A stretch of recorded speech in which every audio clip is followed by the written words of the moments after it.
Excuse me, ನಿಮ್ ಪಕ್ಕದಲ್ಲಿ ಕೂತ್ಕೋಬೋದಾ? ಸಾರಿ, ನನ್ನ ಪಕ್ಕದಲ್ಲಿ ಕೂತ್ಕೊಳ್ಳೋ ಜಾಗ ಆಗ್ಲೇ ಇನ್ನೊಬ್ರಿಗೆ ಕೊಟ್ಟಾಗಿದೆ. ಅದೆಲ್ಲ ಖಾಲಿನೇ ಇದೆ.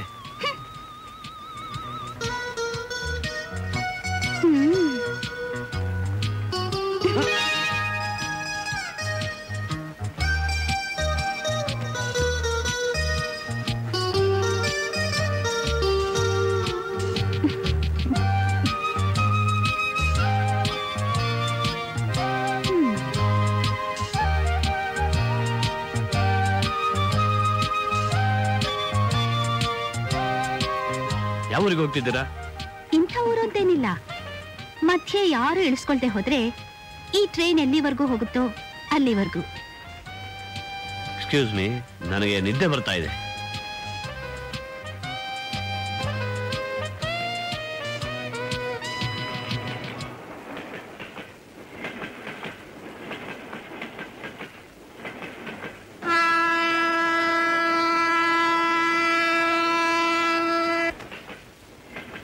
ಏನ್ರಿ?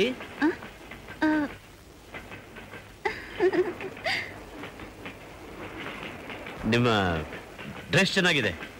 ಯಾಕೆ, ನಾನ್ ಚೆನ್ನಾಗಿಲ್ವಾ? ನೀವು ತುಂಬಾ ಚೆನ್ನಾಗಿದ್ದೀರಾ. ಇಳಿಯೋ ಜಾಗ ಬಂತು ಅಂದ್ರೆ ನೋಡಿ, ರೈಲು ಬಸ್ನಲ್ಲಿ ಟಿಕೆಟ್ ತಗೊಂಡ್ರೆ ನಾವೆಲ್ಲಿವರೆಗೂ ತಗೊಂಡಿರ್ತೀವೋ ಅಲ್ಲಿ ಇಳಿಸುತ್ತೆ. ನನ್ನ ಹತ್ರ ಟಿಕೆಟ್ ತಗೊಂಡ್ರೆ ನೇರ ಸ್ವರ್ಗದಲ್ಲಿ ಇಳಿಸ್ತೀನಿ. ನನಗೂ ಒಂದು ಟಿಕೆಟ್ ಕೊಡ್ತೀರಾ? ಓಕೆ ಗುರು.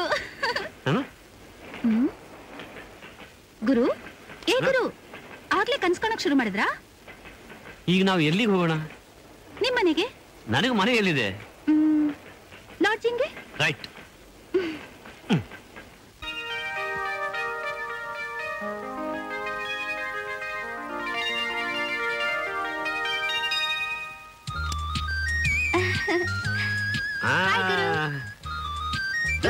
ಏನಿದು?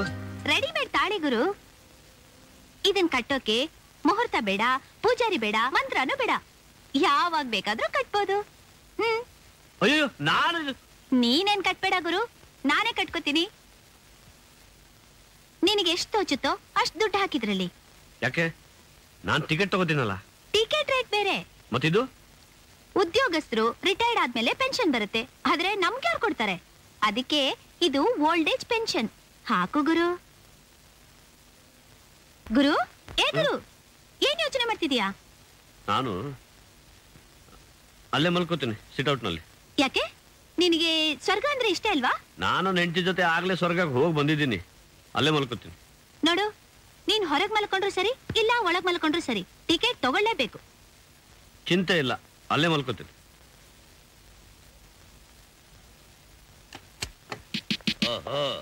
ಯಾರೇ ಹುಡುಗಿ? ಯಾಕ್ರೆ ಹಗ್ಗ ಬಾಯಿಸ್ತೀರಾ?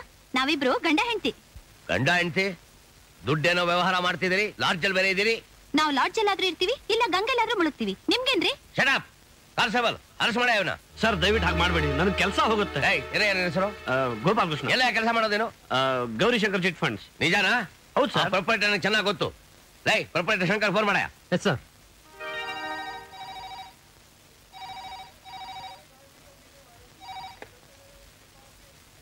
ಹಲೋ, ಶಂಕರ್ ಮಾತಾಡ್ತಾ ಇರೋದು. ಹೋಟ್ಲಿಂದ ನಿಮ್ಮ ಆಫೀಸ್ ನಲ್ಲಿ ಕೆಲಸ ಮಾಡ್ತೀನಿ ಅಂತ ಹೇಳ್ಕೊಂಡು ಒಬ್ಬ ಹುಡುಗಿ ಜೊತೆ ಇಲ್ಲಿದ್ದಾನೆ ಸರ್. ಅವನ ಮೇಲೆ ಅನುಮಾನದಿಂದ ಇನ್ಸ್ಪೆಕ್ಟರ್ ನಿಮಗೆ ಫೋನ್ ಮಾಡಕ್ಕೆ ಹೇಳಿದ್ರು. ಏನ್ ಹೆಸರ ಒಂದು? ಕೃಷ್ಣ ಅಂತ. ಕೃಷ್ಣ. ಕೃಷ್ಣನಾ? ಹೌದು ಸರ್. ನಾನೀಗ್ಲೇ ಬರ್ತೀನಿ.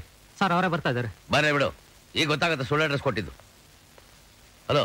ಏನ್ರಿ ಇನ್ಸ್ಪೆಕ್ಟ್ರೆ, ಕಾಮಲೆ ಕಣ್ಣಿಗೆ ಕಂಡಿದ್ದೆಲ್ಲ ಹಳದಿ ಅನ್ನೋ ಹಾಗೆ ಕಾಕಿ ಬಟ್ಟೆ ಹಾಕೊಂಡಾಕ್ಷಣ ಎಲ್ಲರ ಮೇಲೂ ಅನುಮಾನನಾ? ಕರ್ಕೊಂಡ್ ಬಂದೆ, ಸೀದಾ ನಮ್ಮನೆಗೆ ಕರ್ಕೊಂಡ್ ಬರ್ಬೇಕಾಯ್ತು. ಲಾಡ್ಜ್ ನಲ್ಲಿ ಯಾಕೆ ಕೇಳ್ಕೊಂಡೆ? ಶಂಕರ್ ಅವರೇ, ಇವ್ರು ನಿಜವಾದ ಗಂಡ ಹೇಳ್ತೀನ? ಪ್ರತಿದಿನ ರಾಮ್ ಕೋಟಿ ಬರೆಯುವಂತ ಭಕ್ತೆ, ಒಳ್ಳೆ ಮನತಂದಲ್ಲಿ ಹುಟ್ಟಿರೋ ಹೆಣ್ಣು. ಜೊತೆಗೆ ಕನಸಿನಲ್ಲಿ ಸಾಕ್ಷಾತ್ ಶ್ರೀ ರಾಮ್ ದೇವ್ರನ್ನೇ ಕಂಡಿದ್ದಾರೆ. ಹೌದಾ? ಸಾರಿ ಮಿಸ್ಟರ್ ಕೃಷ್ಣ, ಅನುಮಾನದಿಂದ ಇಷ್ಟೆಲ್ಲ ಆಗೋಯ್ತು. Sorry for the disturbance. Wish you all the best. ಬರ್ತೀನಿ ಮಿಸ್ಟರ್ ಶಂಕರ್. ನಡೀರಯ್ಯ, ಈ ವಿಡಿಯೋ ಕೇಸ್ಗಳೇಂತಾವ್. ಎಂತ ಕೆಲಸ ಮಾಡ್ದಯ್ಯ ಕೃಷ್ಣ? ನೋಡು, ನಮ್ಮನೇಲೆ ಬೇಕಾದಷ್ಟು ಜಾಗ ಇದೆ. ಒಂದು ಭಾಗದಲ್ಲಿ ನೀವು ಸಂಸಾರ ಮಾಡಿ. ಸಂಸಾರನ ಬೇಡ ಸರ್, ನನ್ನ ಮಾತು ಕೇಳಿ ಸರ್. ನಾನು ಬೆಳಿಗ್ಗೆ ಇವಳಿಗೆ ಊರಿಗೆ ಕಳಿಸಿ ನಾನು ಆಫೀಸಿಗೆ ಬರ್ತೀನಿ ಸರ್. ನೀನೇನು ಮಾತಾಡ್ಬೇಕಾದಿಲ್ಲ, ಮಾತ್ಕೊಂದು ಇನ್ಕ್ರಿಮೆಂಟ್ ಕಟ್ ಮಾಡ್ಬಿಡ್ತೀನಿ. ನೋಡಮ್ಮ, ಎಲ್ಲ ಸಾಮಾನು ಪ್ಯಾಕ್ ಮಾಡ್ಕೊಂಡು ನೀನ್ ಕೆಳಗಡೆ ಬನ್ನಿ. ನಾನು ಹೋಗಿ ರೂಮ್ ಬಿಲ್ ಸೆಟ್ ಮಾಡ್ತೀನಿ. ಹಾ ಹಾ ಹಾ. ಅದ್ಗೆ ಇದನ್ನೆಲ್ಲ ನೋಡ್ತಾ ಇದ್ರೆ ನಮ್ಮನೆ ಗೃಹ ಪ್ರವೇಶ ಜ್ಞಾಪಕ ಬರುತ್ತೆ. ಬಾವಾ ಬಾವಾ, ಸ್ವಲ್ಪ ಮೆತ್ತಿಗೆ ಹೇಳ, ಸ್ವಲ್ಪ ಜೋರಾಗಿ ಕೇಳ. ಮುಹೂರ್ತ ಇಷ್ಟೊತ್ತಿಗೆ ಏನ್ ಕೇಳಿದೆ? 9 ಗಂಟೆ ಕಣ. ಟೈಮ್ ಆಗೋಯ್ತು. ಹಾಲು ತಂದೇನಮ್ಮ. ಕೃಷ್ಣ ಕೃಷ್ಣ, ಲೇ ಪಾತ್ರೆ ತಗೊಂಡ್ ಬಂದು ಹಾಲು ಹಾಕಿಸ್ಕೊಳ. ಹಾಕಮ್ಮ. ಎಳ್ಳಿದೈತೆ ಬುದ್ಧಿ. ಹೌದಾ? ಎಲ್ಲ ಹಾಕ್ಬಿಡಮ್ಮ. ಇನ್ಮೇಲೆ ಇವ್ರಿಗೂ ಹಾಲು ತಂದು ಕೊಡ್ಬೇಕಮ್ಮ. ಇವ್ರೇನ ಹೊಸ್ದಾಗ್ ಬಂದಿರೋದು? ಯಾಕೆ ಹುಡುಗ ತುಂಬಾ ಹಿಡಿಸದ್ನ? ಮತ್ತೆ ಪುಕ್ಷಟ ಹಾಲು ಹಾಕ್ಬಿಡು. ಬೋಸ್ ಅಂತ ಕೇಳ್ತೀರಾ? ಬಾವಾ, ಎಲ್ರು ಹಾಲ್ ಕುಡ್ದು ಕುಡ್ದು ದಪ್ಪ ಆಗ್ತಾರೆ, ಇವಳು ಹಾಲ್ ಕೊಟ್ಟು ಕೊಟ್ಟು ದಪ್ಪ ಆಗ್ತಿದಾಳಲ್ಲ, ಏನ್ ವಿಷಯ? ಪ್ರಸಾದ ಬಾವಾ, ಬೇರೆ ಕೆಲ್ಸ ಇಲ್ವಾ? ಏನಮ್ಮ ಸಂಸಾರ ಹೊಡಕ್ಕೆ ಅಂತ ಬಂದಿದ್ದೀರಾ? ಪಾತ್ರೆ ಪಗಡಿ ಏನಾದ್ರೂ ತಂದಿದ್ದೀರಾ? ಈಗ ಬಂದಿದೀವಲ್ಲ, ಇನ್ಮೇಲೆ ತರ್ತೀವಿ. ಈ ಮನೇಲಿರೋವರೆಗೂ ನೀವೇನು ತಗೊಂಡ್ಬರ್ಬೇಡಿ, ಇಲ್ಲಿರೋದನ್ನೇ ಉಪಯೋಗಿಸ್ಕೊಂಡು ಆರಾಮವಾಗಿರಿ. ಹಾಗೆ ಆಗ್ಲಿ. ಏನ್ ಹಾಗೆ ಆಗ್ಲಿ? ನಿನ್ನ ಏನಯ್ಯ ಕೃಷ್ಣ, ಯಾಕೆ ಹಾಗೆ ದಬಾಯಿಸ್ತೀಯ? ನಿನಗಿಲ್ಲೇನ್ ಕೆಲ್ಸ? ಹೋಗ್ ಕೂತ್ಕೋ. ಹೆಂಗ್ಸದ ನಿಂದೇನ್ ತಾಪತ್ರೆ, ಸುಮ್ನೆ ಕೂತ್ಕೋ ಬಾಪ ನೀನು. ಜಾನಕಿ, ನೀನ್ ನಾಟಕದವಳು ಅಂತ ಗೊತ್ತಿದ್ದು ಅಕ್ಕ ಬಾವನಿಗೆ ವಿಷಯ ಗೊತ್ತಾಗದಾಗೆ ಮುಚ್ಚಿಟ್ಕೊಂಡಿದ್ದೆ. ಎಲ್ಲಾ ಬಯಲ್ ಮಾಡ್ಬಿಟ್ಟಿಯಲ್ಲೇ. ನಾನೇನ್ ಮಾಡ್ಲಿ? ಸಂತೋಷ ಹೆಚ್ಚಾದ್ರು ದುಃಖ ಹೆಚ್ಚಾದ್ರು ನನ್ ಕೈ ತಡ್ಕೊಳಕ್ ಆಗಲ್ಲ ಅಂತ ನಿಮಗ್ ಗೊತ್ತಿಲ್ವಾ? ಹಾಲುಗ್ತಾ ಇತ್ತಾ, ಅದನ್ನ ನೋಡ್ತಾ ನೋಡ್ತಾ. ಏನಯ್ಯ ಪ್ರಸಾದ್, ನಿನ್ ಹೆಂಡತಿ ಇಷ್ಟೊಂದು ಚೆನ್ನಾಗಿ ಆಡ್ತಾಳೆ ಅಂತ ನನಗೆ ಹೇಳಲೇ ಇಲ್ವಲ್ಲಯ್ಯ ನೀನು. ಏನು ಅಂತ ಹೇಳಿ ಬಾವ, ಈ ಹಾಳು ವಿಷಯ ಅಲ್ಲ. ಇವಳಿಗೆ ಸಂತೋಷ ಯಾವಾಗ ಹೆಚ್ಚಾಗುತ್ತೋ, ದುಃಖ ಯಾವಾಗ ಹೆಚ್ಚಾಗುತ್ತೋ ಗೊತ್ತಾಗದೆ ನಾನು ಸಾಯ್ತಾ ಇದ್ದೀನಿ. ಅಯ್ಯೋ ಪಾಪ, ಯಾವ್ದಾದ್ರು ಡಾಕ್ಟರ್ ತೋರಿಸ್ಬೇಕಾಗಿತ್ತು. ಅದು ಆಯ್ತು ಬಾವ. ಡಾಕ್ಟ್ರು ಇಂಜೆಕ್ಷನ್ ಚುಚ್ಚಿದಾಗ ನೋವು ತಡೆಯೋಕ್ಕಾಗದೆ ಇವಳು ಒಂದೇ ಒಂದು ಪದ್ಯ ಕಿಚ್ಚಿದ್ಲು ಅಷ್ಟೇ. ಆ ಡಾಕ್ಟ್ರು ಚುಚ್ಚಿದ್ ಸೂದಿನ ಅಲ್ಲೇ ಬಿಟ್ಬಿಟ್ಟು ಬ್ಯಾಗ್ನ ಬಿಸಾಕಿ ಊರ್ ಬಿಟ್ಟು ಹೋದವನು ಇದುವರೆ ತನಕ ಬಂದೇ ಇಲ್ಲ. ಕರ್ಮ ಕರ್ಮ. ನೀನ್ ಯಾಕೆ ತಲೆ ಚಚ್ಕೋತಾ ಇದ್ದೀಯಾ? ಅಲ್ಲ ಸರ್, ಅವನಾದ್ರೂ ಅವನ ಸಂಕಟ ತೋಡ್ಕೊಂಡ, ನನ್ನ ಸಂಕಟ ಯಾರ ಹತ್ರ ತೋಡ್ಕೊಳಕ್ ಆಗಲ್ವಲ್ಲ ಅಂತ ನಾನು ಬಡ್ಕೋತಾ ಇದ್ದೆ. ಒಳ್ಳೆ ಒಬ್ಬ ಇಲ್ಲ ಒಪ್ಪ ಅಂತ ನಡ್ರಿ ಊಟಕ್ಕೆ ಗೊತ್ತಾಯ್ತು. ಅಯ್ಯೋ ಸಂಧ್ಯಾ, ಸಂಧ್ಯಾ,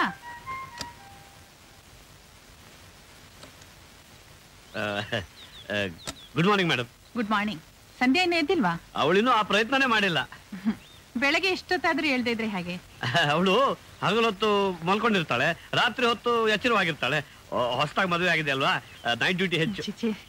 ಸರಿ ಸರಿ, ನಾನು ಹೇಳ್ದೆ ಅಂತ ಹೇಳಿ ಅವಳನ್ನ ಕಳಿಸಿ. ಹೇಳ್ತೀನಿ ಮೇಡಮ್. ಸಂಧ್ಯಾ ಸಂಧ್ಯಾ ಸಂಧ್ಯಾ ಹೇಳು. ಸಂಧ್ಯಾ ಸಂಧ್ಯಾ ಹೇಳು. ಏನ್ ಗುರು ನಿನ್ ಗಲಾಟೆ? ಬೆಳಗಾಯ್ತು, ಅಮ್ಮ ಕರೀತಾ ಇದ್ದಾರೆ. ಅಯ್ಯೋ, ಬೆಳಗ್ಗೆನೆ ನಂಗೆ ಅಭ್ಯಾಸ ಇಲ್ಲ ಗುರು. ಹೇಳು ಹೇಳು ಹೇಳು. ಈಗ ನಿನ್ನ ಹೆಂಡತಿ. ಗುರು ಇನ್ನೊಂದ್ಸರಿ ಹೇಳು ಗುರು ಆ ಮಾತು. ಅಲ್ಲಲ್ಲ, ಅಂದ್ರೆ ಈಗ ನೀನು ಬಲ್ಬು, ಪೆಟ್ರೋಮ್ಯಾಕ್ಸ್, ಟ್ಯೂಬ್ಲೈಟ್. ಹೋಗುರು ಹೇಳು ಸಂಧ್ಯಾ, ಈಗ ಅವ್ರು ಕರೀತಾ ಇದ್ದಾರೆ. ತಳ ನೀನು ಈ ಅವತಾರದಲ್ಲಿ ಹೋದ್ರೆ ಅವ್ರು ಹೆದರ್ಕೊಂಡ್ಬಿಡ್ತಾರೆ. ಗಮನ ಹಾಕು. ನೀನೇ ಹಾಕುರು.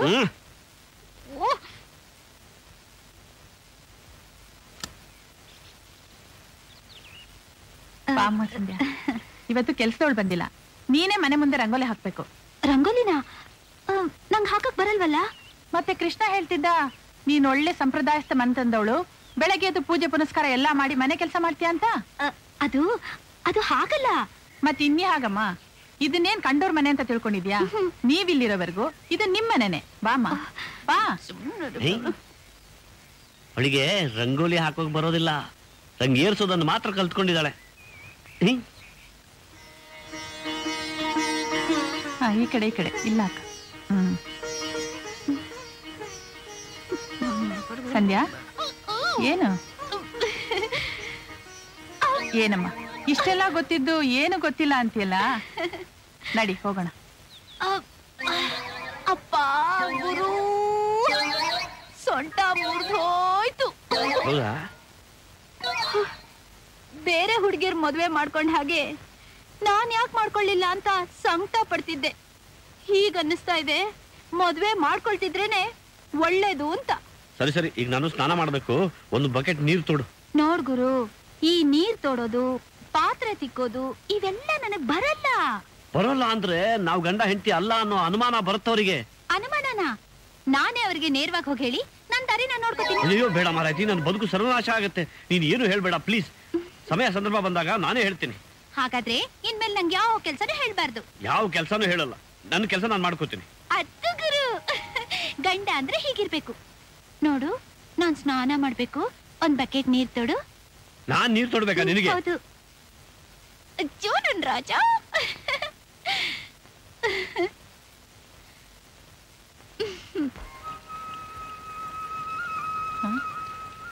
ಏನ್ ಕೃಷ್ಣ, ನೀರ್ ಹಿಡಿಯೋಕ್ ನೀನ್ ಬಕೆಟ್ ತರ್ತಿದ್ಯಾ? ನನ್ನ ಹೆಂಡತಿಗೆ ಸೊಂಟ ಹಿಡ್ಕೊಂಡ್ಬಿಟ್ಟಿದೆ. ನಿನಗೆ ನಾಚಿಕೆನೇ ಇಲ್ಲ. ನನ್ನ ಹೆಂಡತಿಗೆ ಸೊಂಟ ಹಿಡ್ಕೊಂಡ್ರೆ ನಾನು ಯಾಕೆ ನಾಚ್ಕೋಬೇಕು? ಸರಿ ಸರಿ. ಒಂದು ಬಕೆಟ್ ನೀರ್ ಹಿಡ್ಕೋತೀನಿ, ಬಟ್ಟೆ ಒಗಿಬೇಕು. ಏನು, ನೀನ್ ಬಟ್ಟೆ ಒಗಿತೀಯಾ? ಹೌದು, ಆಮೇಲೆ ಪಾತ್ರೆನೂ ತಿಕ್ಬೇಕು. ಅದ್ರಲ್ಲಿ ತಪ್ಪೇನಿದೆ? ನಾನು ನನ್ನ ಹೆಂಡತಿನ ಅತಿಯಾಗಿ ಪ್ರೀತಿಸ್ತೀನಿ ಅಂದ್ರೆ ಅಷ್ಟೆಷ್ಟಲ್ಲ, ಆದ್ರೆ ಪ್ರೀತಿಸ್ತೀನಿ ಅಂತ ಬಾಯಲ್ಲಿ ಹೇಳೋದು ಮಾತ್ರವಲ್ಲ, ಕಾರ್ಯತಃ ಮಾಡಿ ತೋರಿಸ್ತೀನಿ. ಹೆಂಡತಿ ಕೈಯಲ್ಲಿ ಯಾವ ಕೆಲಸವನ್ನು ಮಾಡಿಸದೆ ಸರ್ವಥಾ ಆಕೆ ಸೇವೆಯನ್ನು ಮಾಡೋನೇ ನಿಜವಾದ ಗಂಡ. ಹೆಂಡತಿ ಬಟ್ಟೆ ಒಗೆಯೋದು ಪ್ರೇಮದ ಚಿಹ್ನೆ, ಪಾತ್ರೆ ತಿಕ್ಕೋದು ಪ್ರೀತಿಯ ಸಂಕೇತ. ಹಾಗ ನೀವು ಹಾಗ ಅಂತ ರಾಗ ಹೇಳಿತೀರಾ, ಆಶ್ಚರ್ಯ ಪಡ್ತೀರಾ. ಆದ್ರೆ ನಾನು ಹೇಳೋದು, ಪ್ರಾಣಕ್ಕೆ ಪ್ರಾಣ ಕೊಟ್ಟು ನನ್ನ ಹೆಂಡತಿನ ಪ್ರೀತಿಸ್ತೀನಿ ಅಂತ ಹೇಳೋ ಯಾವನೇ ಗಂಡಸಿರ್ಲಿ, ಅವನ ಮನೆಯಲ್ಲಿ ಕೆಲಸ ಮಾಡ್ಲಿಲ್ಲ, ಅವನ ಹೆಂಡತಿನ ಪ್ರೀತಿಸೋ ನಾಟಕ ಆಡ್ತಿದ್ದಾನೆ ಅಂತಾನೆ ಲೆಕ್ಕ. ನಮ್ಮ ಯಜಮಾನ್ರು ಯಾವತ್ತೂ ಇಂಥ ಕೆಲಸಗಳನ್ನೆಲ್ಲ ಮಾಡೇ ಇಲ್ವಲ್ಲ? ಮಾಡೇ ಇಲ್ಲ ಅಂದ್ರೆ ನೀವೇ ಅರ್ಥ ಮಾಡ್ಕೊಳ್ಳಿ. ಏನ್ ಕೃಷ್ಣ, ನಿಜವಾಗ್ಲೂ ಹೆಂಡತಿನ ಪ್ರೀತಿಸುವಂತ ಗಂಡ ಇನ್ನು ಏನೇನ್ ಕೆಲಸ ಮಾಡ್ತಾನೆ ಅಂತ ಹೇಳ್ತೀಯಾ? ಮನೆಯಲ್ಲಿ ಅಡುಗೆ ಮಾಡೋದು, ಇಲ್ಲಾಂದ್ರೆ ತಲೆಗೆ ಎಣ್ಣೆ ಹಾಕಿ ಕೂದಲು ಬಾಚೋದು, ಸೋಪ್ ತಿಕ್ಕಿ ಸ್ನಾನ ಮಾಡಿಸೋದು, ಹೀಗೆ ಅನೇಕ ರೀತಿಗಳಿದ್ದಾವೆ ಮೇಡಮ್. ಇವತ್ತೇ ಅಲ್ಲ, ಯಾಕೆ ದಿವಸಕ್ಕೊಂದೊಂದು ಹೇಳ್ಕೊಡ್ತೀನಿ ಬೇಕಾದ್ರೆ. ಸರಿ, ಅವ್ರು ನನ್ನ ನಿಜವಾಗ್ಲೂ ಪ್ರೀತಿಸ್ತಿದಾರೋ ಇಲ್ವೋ ಅಂತ ಈಗಲೇ ನಿರ್ಧಾರ ಮಾಡ್ಬಿಡ್ತೀನಿ.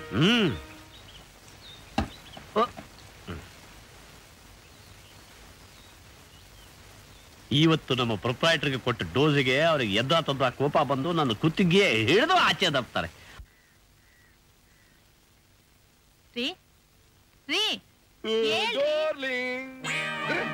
ಏನಿದು ಬಕೆಟ್ ಬೆಳಿಗ್ಗೆ ಎದ್ದು ಬೆಡ್ ಕಾಪಿ ತಂದು ಕೊಡ್ತಿದ್ದಳು, ಇದೇನೆ ಬಕೆಟ್ ನಲ್ಲಿ ಬಟ್ಟೆ ತುಂಬ ಕೊಡ್ತಾ ಇದೀಯಾ? ಇವತ್ತು ನನ್ಗೊಂದು ವಿಷಯ ಗೊತ್ತಾಗ್ಬೇಕು. ನಿಮಗ್ ನಿಜವಾಗ್ಲೂ ನನ್ ಮೇಲೆ ಪ್ರೀತಿ ಇದೆಯಾ ಇಲ್ವಾ ಅಂತ. ಪ್ರಮಾಣವಾದ ಪ್ರೀತಿ ಇದೆ ಕಣೆ. ಹಾಗಾದ್ರೆ ರುಜುವಾತ್ ಮಾಡಿ ತೋರಿಸಿ. ರುಜುವಾತ್ ಪ್ರೀತಿನ ಅಷ್ಟೇ ತಾನೇ? ಹಾಗಲ್ಲ ರೀ. ಇನ್ಯಾಗೆ ನೋಡಿ, ನಿಮಗ್ ನನ್ ಮೇಲೆ ಪ್ರೀತಿ ಇರೋದಾದ್ರೆ ಈ ಬಟ್ಟೆಗಳನ್ನ ನೀವ್ ಒಗ್ದು ಹಾಕ್ಬೇಕು. ಆಹಾ ಅಬ್ಬಾ ಪರಮಾತ್ಮ, ಪ್ರಪಂಚದಲ್ಲಿ ಏನೇನೋ ಅದ್ಭುತಗಳನ್ನೆಲ್ಲ ಕೇಳಿದ್ನಲ್ಲ, ಇದನ್ನ ಕೇಳಿರ್ಲಿಲ್ಲ. ಪ್ರೀತಿಗೋಸ್ಕರ ತ್ಯಾಗ ಕೇಳಿದ್ದೆ, ಪ್ರಾಣ ಕೊಡೋದ್ ಕೇಳಿದ್ದೆ, ಸತಿಯೊಡನೆ ಸಹಗಮನ ಕೇಳಿದ್ದೆ, ತಾಜ್ ಮಹಲ್ನೇ ಕಟ್ಸ್ಕೊಡೋದನ್ನ ಕೇಳಿದ್ದೆ. ಮನೇಲಿರೋ ಬಟ್ಟೆಗಳನ್ನೆಲ್ಲ ಒಗೆಯೋದನ್ನ ಕೇಳಿರ್ಲಿಲ್ವಲ್ಲೇ? ಬಟ್ಟೆ ಒಗೆಯೋದು ಪ್ರೀತಿಗೆ ಚಿಹ್ನೆ ಅಂತೆ, ಪಾತ್ರೆ ತೊಳೆಯೋದು ಪ್ರೇಮಕ್ಕೆ ನಿದರ್ಶನ ಅಂತೆ. ಅಬ್ಬಬ್ಬ, ಯಾವ ಮುಟ್ಟಾಳ ನನ್ನ ಮಗನೇ ಇದನ್ನೆಲ್ಲ ನಿನ್ಗೆ ಹೇಳ್ಕೊಟ್ಟ? ಬರೀ ಹೇಳೋದಷ್ಟೇ ಅಲ್ಲ ರೀ, ನಮ್ ಕೃಷ್ಣ ಈ ಕೆಲ್ಸನೆಲ್ಲ ತಾನೇ ಮಾಡ್ತಾ ಇದ್ದಾನೆ. ಕೃಷ್ಣ ಕೃಷ್ಣ ಅಪ್ಪ ಕೃಷ್ಣ ಏನೇ ದೊಡ್ಡ ಮನುಷ್ಯ, ನಿನಗಿರೋದಕ್ ಜಾಗ ಕೊಟ್ಟೆ, ಉಡೋದಕ್ ಬಟ್ಟೆ ಕೊಟ್ಟೆ, ತಿನ್ನೋದಕ್ ಅನ್ನ ಕೊಟ್ಟೆ, ಕೆಲ್ಸನೂ ಕೊಟ್ಟೆ, ನೀನ್ ನನಗೇನ್ ಕೊಟ್ಟೆ? ಎಂಟಿ ಬಟ್ಟೆ ಒಗ್ಯದ? ನೀವ್ ಕೃಷ್ಣನ್ಗೆ ಏನಾದ್ರು ಅಂದ್ರೆ ನಾನ್ ನನ್ ತವ್ರ ಮನೆಗೆ ಹೊರಟೋಗ್ತೀನಿ. ಅಯ್ಯೋ ಅಯ್ಯೋ ಅಯ್ಯೋ, ನಿನ್ ಕೃಷ್ಣನ್ಗೆ ಏನು ಅನ್ನಲ್ಲಮ್ಮ, ಬಹಳ ದೊಡ್ಡ ಮನುಷ್ಯ ಅವನು. ಬಟ್ಟೆ ಒಗಿಬೇಕಲ್ಲ ಇನ್ನೆಲ್ಲ. ಬರೀಲೇ ಇದಿಷ್ಟೇ ಅಲ್ಲ, ಈ ಬೆಡ್ ಶೀಟ್ ಒಗಿತೀನಿ, ಇದನ್ನೂ ಒಗಿತೀನಿ, ಈ ದಿಂಬು ಒಗಿತೀನಿ, ಈ ಕರ್ಟನ್ನು ಒಗಿತೀನಿ, ನಿನ್ ಸೀರೆನೂ ಒಗಿತೀನಿ, ನಿನ್ನೂ ಹಾಗಲ್ಲ ರೀ. ನೋಡಿ, ಅವನ್ ಹತ್ರ ತಿಳ್ಕೊಳ್ಳೋ ವಿಷಯ ಇನ್ನು ಬೇಕಾದಷ್ಟಿದೆ. ಕೃಷ್ಣ ಹತ್ರ ಪರಮಾತ್ಮ ತಿಳ್ಕೊಳ್ಳೋ ವಿಷಯ ಬಹಳಷ್ಟಿದೆ. ಹೌದೌದು ಹೌದು ಹೌದು. ಕೃಷ್ಣ ನನ್ನ ಮಗನೇ, ಬಾ ನಿನಗ್ ಮಾಡ್ತೀನಿ. ಏನಿದಿ ಗ್ರಹಚಾರವೋ ಕೃಷ್ಣ ನನ್ನ ಮಗನೇ, ಬಟ್ಟೆ ಒಗೆಯುವ ಕರ್ಮ. ಹ್ಯಾಪಿ ಬರ್ತ್ಡೇ ಬಾವಾ. ಹುಟ್ಟು ಹಬ್ಬದ ಶುಭಾಶಯ ಸರ್. ಗೌರಿ ಬಾಯಿ, ಬೇರೆ ಯಾರಿಗೂ ಗೊತ್ತಾಗಬಾರ್ದು ಅಂತ ಮಾಡಿ ಮೇಲೆ ಬಟ್ಟೆ ಒಗಿತಿದ್ರೆ ಇವ್ರನ್ನ ಯಾಕೆ ಇಲ್ಲಿ ಕರ್ಕೊಂಡು ಬಂದೆ? ನೀವು ನನ್ನ ಎಷ್ಟು ಪ್ರೀತಿಸ್ತೀರಾ ಅನ್ನೋದು ಅವ್ರಿಗೂ ಗೊತ್ತಾಗ್ಲಿ ಅಂತ. ಕಳಿಸು ಕಳಿಸು. ಅಲ್ಲ ರೀ, ಅವ್ರ ಅಷ್ಟೊಂದು ವಿಶ್ವಾಸದಿಂದ ನಿಮಗೆ ಅಂತ ಹೂವಿನ ಬಗ್ಗೆ ತಂದಿದ್ದಾರೆ, ನೋಡ್ಬಿಟ್ಟು ಸುಮ್ನೆ ಇದ್ದೀರಲ್ಲ, ತಗೊಳ್ಳಿ. ನಾನು ಇಂಥದ್ದನ್ನೆಲ್ಲ ಎಂಟರ್ಟೈನ್ ಮಾಡೋದಿಲ್ಲ ಅಂತ ನಿನ್ಗೆ ಗೊತ್ತಿಲ್ವಾ? ಪರವಾಗಿಲ್ಲ, ತಗೊಳ್ರಿ.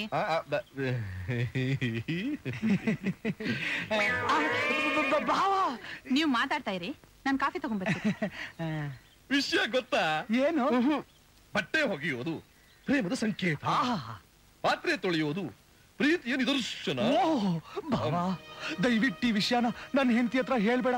ಅವಳು ಪದ್ಯ ಕೇಳೋಕ್ಕಾಗದೆ ನಾನು ಈಗಾಗಲೇ ಸಾಯ್ತಾ ಇದ್ದೀನಿ. ಇನ್ನು ಈ ವಿಷಯ ಗೊತ್ತಾದ್ರೆ ಬಟ್ಟೆ ಹೋಗಿದ್ರೋ ಇಲ್ವೋ ಅಂತ ನನ್ನನ್ನೇ ಬಟ್ಟೆ ತರ ಎತ್ತಿ ಎತ್ತಿ ಒಗೆದ್ಬಿಡ್ತಾಳ ಅಷ್ಟೇ. ಸರಿ ಸರಿ ಸೀತಾಪತಿಗಳೇ, ಸರ್ ಈ ವಿಚಾರವನ್ನ ತಾವು ಬೇರೆ ಯಾರ ಹತ್ರನೂ ಹೇಳ್ಬಾರ್ದು. ಚಿಚೆ ಇಲ್ಲ ಸರ್. ಅದ್ ಸರಿ ರೀ, ಈ ಬರ್ತ್ಡೇಗೆ ನಾನು ಒಬ್ಬರನ್ನು ಕರೆಸಿಲ್ವಲ್ಲ, ನೀವ್ ಯಾಕೆ ಬಲವಂತವಾಗಿ ಸ್ಪೆಷಲ್ ಆಗಿ ಬಂದಿದ್ದೀರಿ? ಸ್ಪೆಷಲ್ ಆಗಿ ಕಾಕ ಹೊಡೆಯೋದಕ್ಕ? ಚಿಚೆ ಆ ದುರುದ್ದೇಶದಿಂದ ಬರ್ಲಿಲ್ಲ ಸರ್. ಪ್ರಸಾದ್ ಅವರು ಬಹಳ ಬಲವಂತ ಮಾಡಿ ಕರೆದ್ರು. ಅವ್ರ ಮನಸ್ಸಿಗೆ ಬೇಜಾರು ಮಾಡ್ಕೋತಾರೋ ಅಂತ ಬಂದೆ ಸರ್. ಸರಿ ಸರ್, ನೀವು ಮನಸ್ಸಿಗೆ ಬೇಜಾರು ಮಾಡ್ಕೊಳ್ಳೋತಾರೆ. ಬಾವಾ, ಹ್ಯಾಪಿ ಬರ್ತ್ಡೇ ಬಾವಾ. ಪ್ರೇಮದ ಸಂಕೇತ ನಿದರ್ಶನ. ಕಾಫಿ ತಗೊಳ್ಳಿ. ಅಯ್ಯೋ ಬೇಡಿ ಬೇಡಿ, ವಿನಾಕಾರಣ ಪ್ರೊಪ್ರೈಟರ್ ಮನಸ್ಸಿಗೆ ಬೇಜಾರು ಮಾಡಿಬಿಟ್ಟೆ. ನನ್ನ ಕಾಕ ಹಿಡಿಕೆ ಬಂದೆ ಅಂತ ತಪ್ಪು ತಿಳ್ಕೊಂಡ್ರು. ನಾ ಬರ್ತೀನಮ್ಮ. ಅಕ್ಕ ನಾನು ಬರ್ತೀನಕ್ಕ. ಬಾವಾ ಬಟ್ಟೆ ಒಗ್ದು ಸುಸ್ತಾಗಿದ್ದಾರೆ. ಈ ಕಾಫಿನ ಅವ್ರಿಗೆ ಕೊಟ್ಬಿಡು. ಪ್ರಸಾದ್ ಅವರೇ, ನಾನ್ ಕಾಫಿ ಕುಡಿಯಲ್ಲ ಅಂದಿದ್ದಕ್ಕೆ ಮೇಡಮ್ ಏನಾರು ಬೇಜಾರು ಮಾಡ್ಕೊಂಡ್ರಾ? ನನ್ ಕರ್ಮ. ಲೋ, ಮದುವೆಗೆ ಹೋಗ್ಬೇಕಾರೆ ಬೆಕ್ಕನ್ನ ಕಂಕ್ಳು ಇಟ್ಕೊಂಡು ಹೋದಾಗೆ ನೀನು ಇಲ್ಲಿ ಕರ್ಕೊಂಡ್ ಬಂದಲ್ಲ. ನಿನ್ನಿಂದ ನಮ್ಮ ಬಾವನು ಬೇಜಾರು ಮಾಡ್ಕೊಂಡ್ರು, ನಮ್ಮ ಅಕ್ಕನೂ ಬೇಜಾರು ಮಾಡ್ಕೊಂಡ್ರು. ನನ್ ಕರ್ಮ. ಅಯ್ಯೋ, ನಿಮ್ ಮನಸ್ಸಿಗೂ ಬೇಜಾರಾಗೋಯ್ತಲ್ಲ. ಅಯ್ಯೋ, ಏನ್ ಮಾಡ್ಲಿ? ಈ ವಿಚಾರ ನನ್ನ ಹೆಂಡತಿ ಹತ್ರ ಹೇಳ್ಕೊಳ್ಳೋಣ ಅಂದ್ರೆ ನನ್ನ ಹೆಂಡತಿ ಇನ್ನೂ ಊರಿಂದ ಬಂದಿಲ್ವೇ? ಬರಲ್ಲ ಕಣಯ್ಯ, ನಮ್ಮಪ್ಪನೇ ಬರಲ್ಲ ಕಣಯ್ಯ. ಅವಳು ಬಂದ್ರೆ ಅವಳ ತಲೆ ನೀನು ಹೀಗೆ ತಿಂತಿಯಲ್ಲ, ಅದಕ್ಕೆ ಅವಳು ಬರೋದೇ ಇಲ್ಲ. ಒಟ್ನಲ್ಲಿ ನಿನ್ನ ಕೈಯಲ್ಲಿ ನಾನ್ ಸಿಕ್ಕಾಕೊಂಡಲ್ಲ, ನನ್ನ ಕರ್ಮ. ಅಯ್ಯೋ ವಿನಾಕಾರಣ ಇವ್ರ ಮನಸ್ಸಿಗೂ ಬೇಜಾರು ಮಾಡ್ಬಿಟ್ನಿ.